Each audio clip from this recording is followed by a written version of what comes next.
bipartisan deal on guns that includes the backing of 10 Senate Republicans. Republican Senate Leader Mitch McConnell just released a statement on the negotiating group, and he said, quote, "I continue to hope their discussions yield a bipartisan product that makes significant headway on key issues like mental health and school safety, respects the Second Amendment, earns broad support in the Senate, and makes a difference for our country." And I want you to talk about the change in strategy among you and your fellow Democrats on this issue. You apparently, led by Senator Chris Murphy of Connecticut, decided to basically take what you can get. And you need a partner in that strategy. You need a partner in those negotiations. And those, of course, are Republicans. But to that end, the notion of an assault weapons ban wasn't on the table in these negotiations. Even what you just talked about, a federal red flag law wasn't in these negotiations, isn't part of this deal, or even raising the age from 18 to 21. I realize that there will be strengthened background checks for younger people, but to simply raise the age, which certainly I'm sure you wanted, wasn't part of this. Talk about the change in how you and your fellow Democrats approach these gun talks. Well, Dana, over the last decade, there's been attempt after attempt to pass broader, stronger provisions, such as you just described. The House just sent over to us a broader and stronger bill that I think every Democrat in our group would have supported, although I don't speak for all of them, something that would have gotten the support of the majority of Democrats. But politics, Dana, is the art of the possible.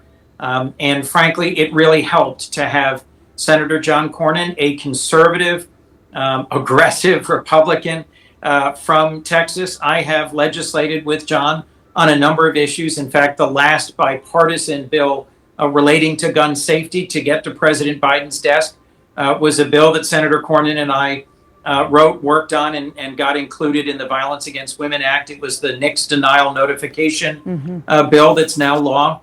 Before that, he worked closely with Senator Chris Murphy on the Fix NICS law.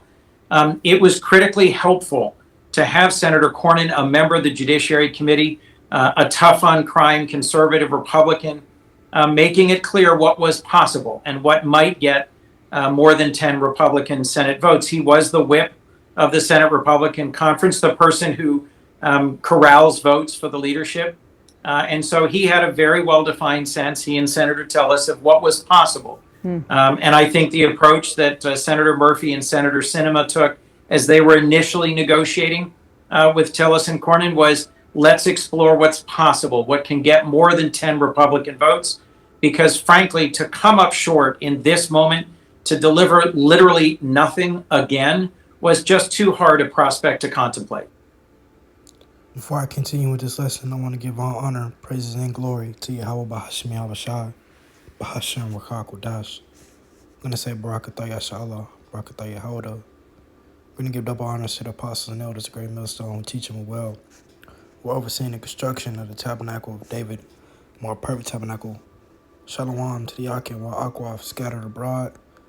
To send members of the hopeful elect who have been quickened in these last days to stand upon their feet and bear witness to the words of truth.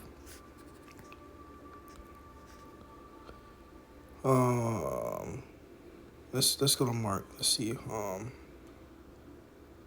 Mark 3. We'll get both. Actually, both.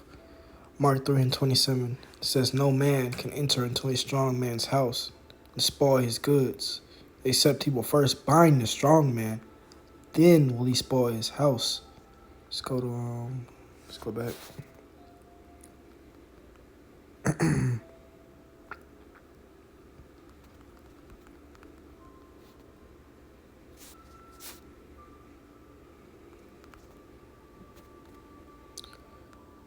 Matthew 12:29 says, or else how can one enter into a strong man's house and spoil his goods, except he first bind the strong man, then will he spoil his house, man.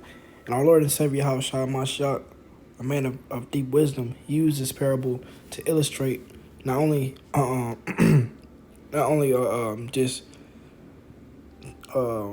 basically when you go up, it's talking about how every kingdom is divided. When the kingdom is divided against itself, it should not stand. But that's how it literally happens, man. If you want to take anything from anybody, you have to put them in a position of being in a weaker state, man. They have to be weakened to some certain extent, man. That's why most wars are won when important and pivotal pieces of the opposing parties, military force or things that are necessary for that military unit to operate are taken away. Look at the game of chess, man.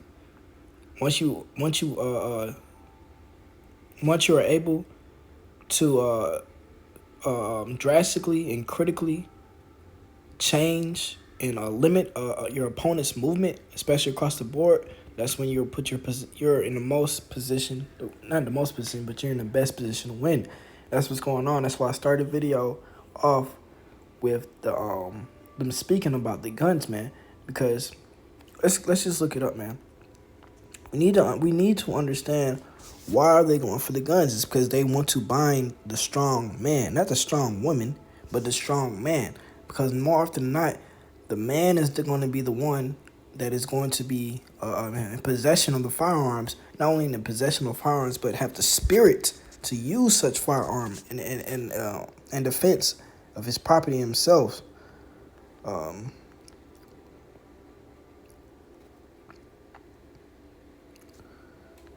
hate when they do stuff like this. Let's go on.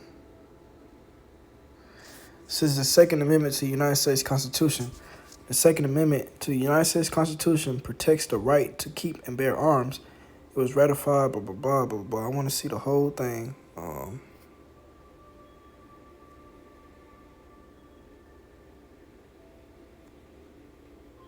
Okay, we'll get that. We'll go back to that. But it says right here. It says a well-regulated militia being necessary to the security of a free state, the right of the people to keep and bear arms should not be infringed. Now we have to understand why this Second Amendment was put in place in the first place. Because one, the people who were going to go to war were going to be the farmers, the citizens that lived in that area. It wasn't until recent times that countries and maybe I would say maybe about 200. Going back to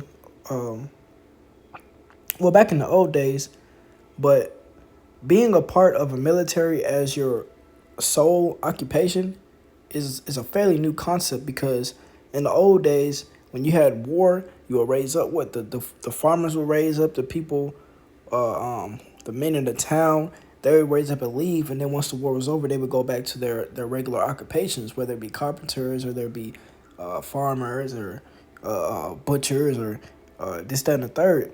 Now it's not only in recent times where we see people being a veteran as a career. And just to add to the point, because it's just taking on a mind frame of back in the time of the Civil War, I needed to have a weapon, because if I don't have a weapon, what I'm saying, I have to carry my weapon to war. I'm not going to just go up there with a pitchfork. Not only that, those Puritans and Pilgrims who, quote-unquote, fled from Great Britain for the search of religious freedom, the tyranny and oppression of not being able to, quote-unquote, practice their religion was something that was often always in their mind. So because of that, the Second Amendment is necessary for the people in order to protect themselves from such tyranny that usually arises when power is consolidated. And this supports what I just said right there. It says the Second Amendment was based partially on the right to keep and bear arms in English common law. And if I had my, actually I do. Let's see if I can quickly get that in my handy dandy law dictionary that I like to keep. Bear with me.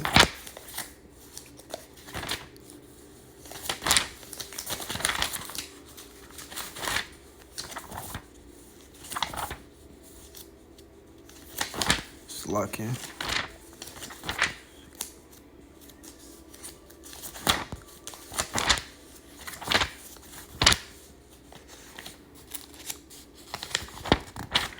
All right, let's go to where common law is supposed to be the last definition. It says common law. This is from the Black's Law Dictionary, 8th edition. Common law, refer to French, whatever. It says the body of law derived from judicial decisions rather than from statutes or constitutions. And what did you say right here? I scrolled up. It's like here. It says this Second Amendment was based partially on the right to keep and bear arms in English common law, and was influenced by the English Bill of Rights in 1689. It says historically the common law is made. Historically, the common law is made quite differently from the Continental Code. The code precedes judgments. The common law follows them. The code articulates in chapters, sections, and paragraphs the rules in accordance with which judgments are given. The common law, on the other hand, is inarticulate until it is expressed in a judgment. So here we see what, man? The common law, which they use to base off, the Constitution, stuff like that, it's only used for force. You know what I'm saying? That's the idea and the thinking behind these Edomites when they came into setting up all this paperwork and stuff. Continuing on, the common law, on the other hand, is inarticulate until it is expressed in a judgment where the code governs. It is the judge's duty to ascertain the law from the words which the code uses. Where the common law governs, the judge, or what is now the forgotten past, decided the case in accordance with morality and custom, and later judges followed his decision. It's called precedence. They did not do so by construing the words of his judgment. They looked for the reason which had been made him to decide the case the way he did, the ratio descendi, as it came to be called. Thus, it was the purpose of the case, not the words, which went into the common law. So historically, the common law is much less fettering than a code. Whatever that means. And then we have American common law. It says the body of English law that was adopted as the law of the American colonies, which is important for us to understand that because it's going into the lesson about the Constitution and the Second Amendment. So again, American common law, the body of English law that was adopted as the law of the American colonies and supplemented with local enactments and judgments. The body of judge-made law that developed during and after the United States colonial period, especially since independence, also termed Anglo-American common law. Here's a little excerpt. It says, every country has its common law. Ours is composed partly of the common law of England and partly of our own usages. Understanding this, what, man, for you Negroes, Latino Americans, you Israelites who are dependent on the Esau Edom system of quote-unquote justice, you have to understand that it's not for you. It was created for him, by him, to him. It's always going to work in his favor, his purpose. That's why once we get into this video, not a video, but the article, you understood two things, man. They're only looking to change certain things about it. Why? So they can exclude you and keep them in the end, man. Continuing on, when our ancestors immigrated from England, they took with them such of the English principles as were convenient for the situation in which they were about to place themselves. It required time and experience to ascertain how much of the English law will be suitable to this country by degrees, because they were setting up a new system over here in Babylon the Great, man. By degrees, as circumstances demanded, we adopted the English usages or substituted others better suited to our wants, until at length, before the time of the Revolution, we have formed a system of our own, founded in general, blah, blah, blah, blah, blah, blah, blah, blah. Because understanding this, man, there's a difference between the United States Declaration of Independence, its Bill of Rights, its Constitution, and the Magna Carta. If brothers want to look that up and get into it, just look up the Magna Carta. There are differences in those two, which the excerpt I just read was basically trying to explain. But continue on. The Second Amendment was based partially on the right to keep and bear arms in English common law, which we just went into. It says it described this right as an auxiliary right supporting the natural rights of self-defense and resistance to oppression, and the civic duty to act in concert in defense of the state. Part of that I mentioned in part of what I mentioned in a previous video is that social contract theory, where people will give up certain rights in order to feel protected by a more overhead ruler. But what you gotta understand is these people, under their quote unquote idea of what is whatever right, they feel as if in times of tyranny, it's necessary for us to be able to have weapons in order to defend ourselves from such tyranny. And I say this because it's very interesting, because we are seeing the two sides of extremities. And what I mean by that is we have a tyrannical, already tyrannical government, GMO foods, chemtrails, polluted water, draconian type measures for when it comes to laws that you could literally spend your whole life in jail. You know what I mean? Be falsely convicted and spend your whole life in jail at that. Then on the lower end of the extremity, we see that people have these weapons. And the elder Tazawam made a good point: is if you Edomites were smart, you would be up at Capitol Hills. You would be at these places where these senators and politicians, where they meet and parlay, and you would, you would protest because what we're seeing right now is we're already there, man. We're already under the rule of a tyrannical government. And not only that, there are levels to the tyranny, man. We have the suits and faces, the ties, and the court jesters, which are these politicians. Then we have the elites that are controlling them, man. And then we have the people who have this right to defend themselves, but they're taking it away, man. Not only taking away from low level Edomites, but they're gonna take it away totally from you Jakes, man. And that's part of why I brought that scripture out, to bind the strong man. They have to do that. They have to bind the strong man in order to what? Make you weak, man. Not make you weak, but make you an easy kill, a target, man. It says, so this is politics. It says, what's in a bipartisan gun deal and what's not. The bipartisan is, I believe it means two houses are supposed to represent the Congress and the House of Representatives. Well, not the Senate and the House of Representatives. Because, I'm not getting into it because it's whatever. It says a bipartisan group of senators. Well, let's just look that up real quick, so I don't. Because I may have mistaken, because I think the Congress is when the House of Representatives and Senate come together. This just might be bipartisan, means just two parties. Yeah. It says Bipartisan. says involving the agreement or cooperation of two political parties that usually oppose each other's policies, which in this case is the Republicans and the Democrats. It says a bipartisan group of senators unveiled an agreement on principle for gun safety legislation Sunday, providing an overview of forthcoming package of reforms to address one of the nation's most pressing and divisive issues in the wake of the mass shootings in Buffalo, New York, Uvalde, and Texas.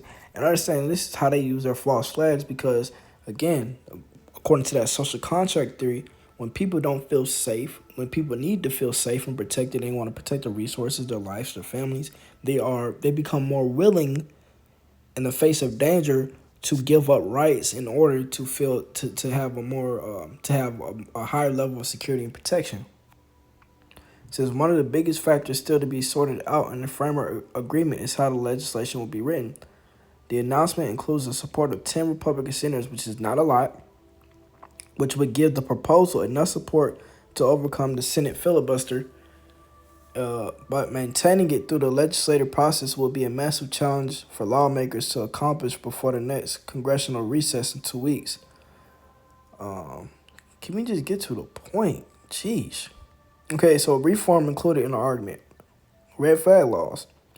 One of the most significant pieces of the framework is helping states create and implement so-called red flag laws, which are aimed at what? Keeping guns out of the hands of those who pose a threat to themselves or others. I wonder who that might be.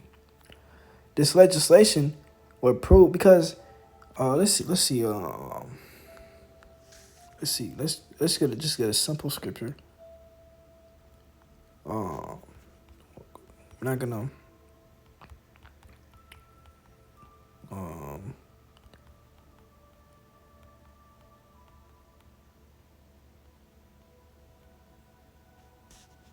what wrong?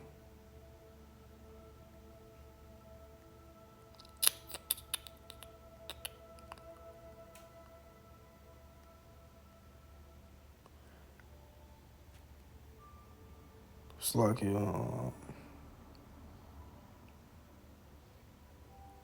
oh, perfect. Tawadi Habashima. So let's go to that.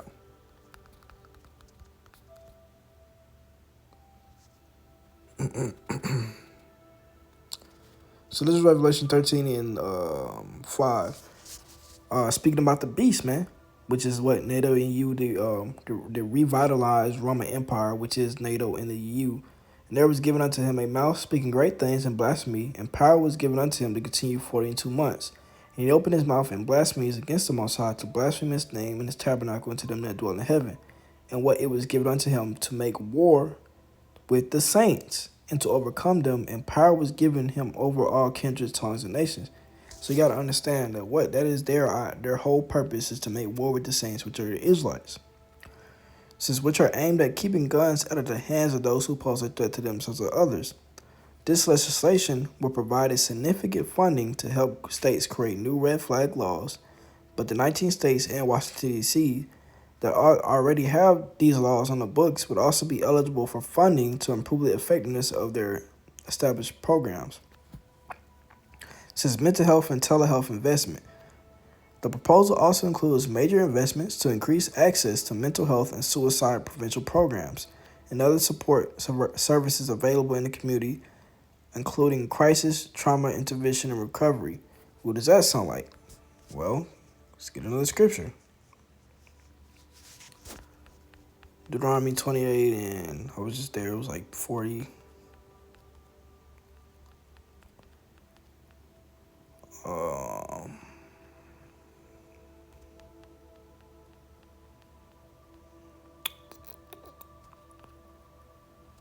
I think I'm missing it somewhere. Okay, Deuteronomy 28 and 28. And Yahweh Shema shall smite thee with madness and blindness and astonishment of heart, and thou shalt grope at noonday, as the blind gropeth in darkness, and thou shalt not prosper in thy ways, and thou shalt be only oppressed and spoiled evermore, and no man shall save thee. Understanding what? That the Israelites are the ones. Let's just Google up what demographic suffers most from mental health issues. Let's see what we can get.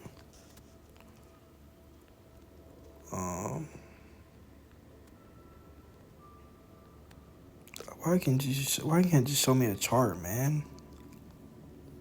And that's supposed to be the first whatever.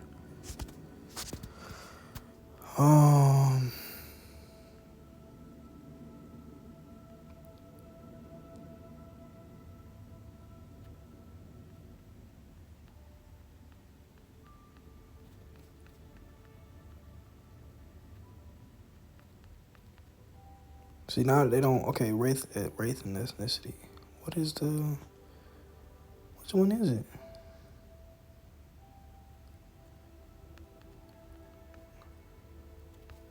How you gonna do a bar graph and can't even tell? So I'm assuming that. What the hell?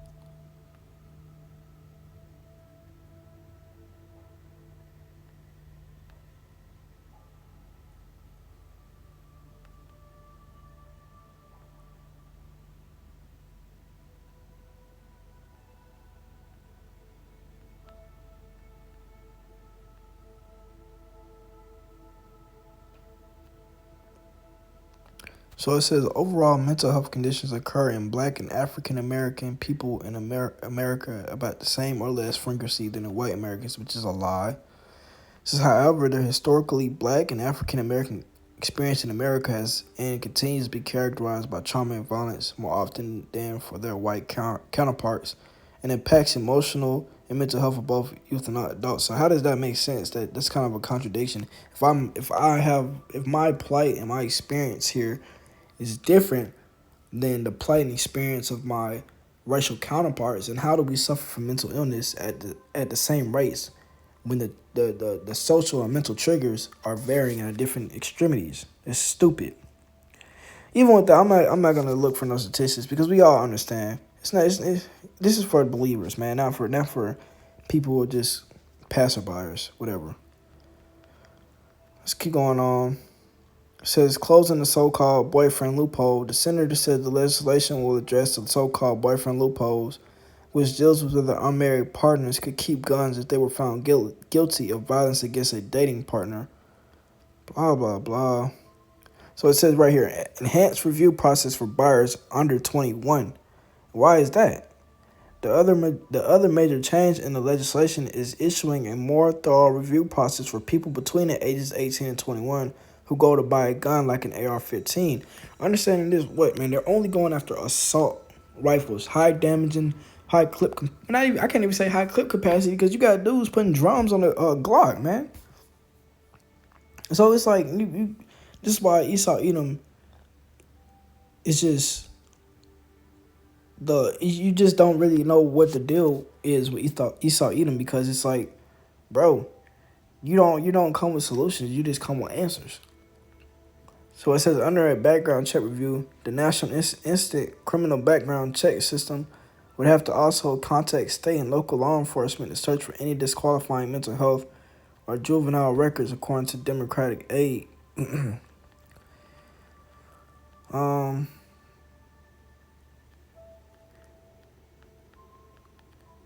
But overall, the point is this. The point is what?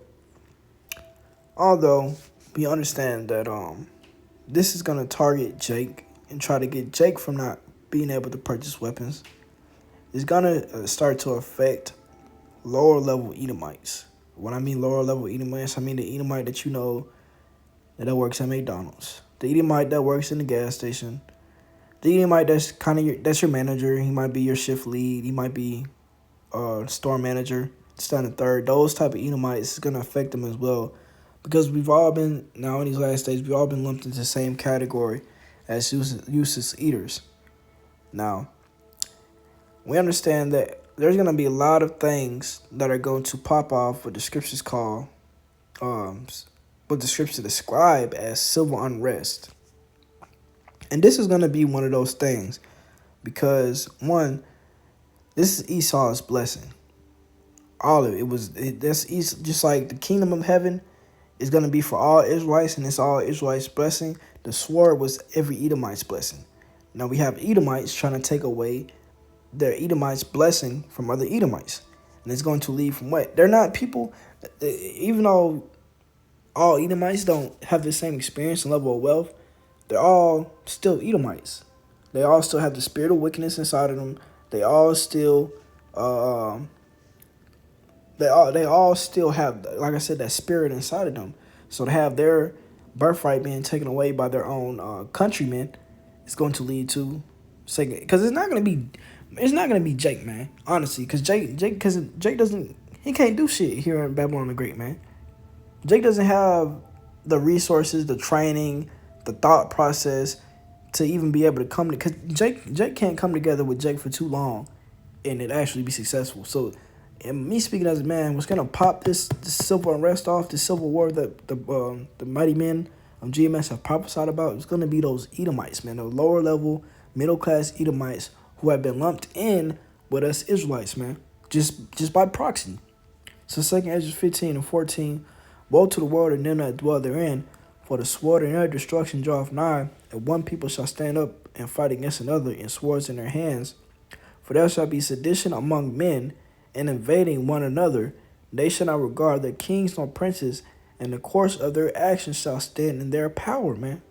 What people need to understand and wake up and realize is what we're seeing right now, day to day, our experiences, is all leading up to something, man. Water doesn't just come to an instant boil when you put it on a stove top, man. It has to get heated up. That's the same thing that's going on right now. Stuff is heating up. Things are getting bad. It's so much stuff going on that how could you not expect the average person, the average middle class person, to lose their goddamn mind, man? Really, man. There's the phrase, the straw that broke the camel's back for a reason. That's why there are phrases like that, because there's only so much a person can tolerate and take. Verse 18, for because of the pride, the city shall be troubled, the houses shall be destroyed, and men shall be afraid. A man shall have no pity upon his neighbor, but shall destroy their houses with the sword and spoil their goods because of the lack of bread and for great tribulation. Now understand this, man. What we're seeing right now is just that smooth words of Esau Edom, because most Edomites already have guns. They already own a lot of guns. You know what I mean? It's no skin of the Edomites back. They have guns. They get guns for their birthdays. They have. It's not nothing. It's not gonna be something to affect them at this point right now. Like I said, this is just for Jakes, man, because Jakes are the ones predominantly that are in search of weaponry and that feel like they need weaponry to protect themselves from not only other Jakes but from Edomites and the oppressiveness of this world that we live in. But what's going to end up happening is they're going to just come for it all. Are your guns out? Right, man. Everybody's guns. And it starts with stuff like this, man. That's how, one snowball turns into a snowman. It starts with stuff like this, man, whether, you see two bipartisan bills where two political parties that historically hate each other's guts want to work together to make gun safety. You know what I mean? Why don't y'all come together and do some shit that's gonna actually profit the earth, man? I would submit. I would argue that would people be stop being so fucking angry when they get paid more, when they breathe nice air, when they can drink good water, eat food and be nourished by the earth, man. I would submit, and I would argue that people would be less goddamn angry. They wouldn't want to fight. But when you live in a world that's polluted like it is now, you live amongst idiots and degenerates and whores. Like the scriptures say, man. And that righteous man not Locks, but that righteous man Lot being vexed thereby, man. This world is vexing. It vexes you, especially when you're a righteous man. This world vexes you. Well, I just want to go into that. I thought it was interesting. Go ahead and close it out. This is Ecclesiastes 12 and 13. Let us hear the conclusion of the whole matter. For Yahweh Shema Shai and keep his commandments, for this the whole duty of man. For Yahweh Shema Shai shall bring every work into judgment with every secret thing, whether it be good or whether it be evil. With that being said, hallelujah.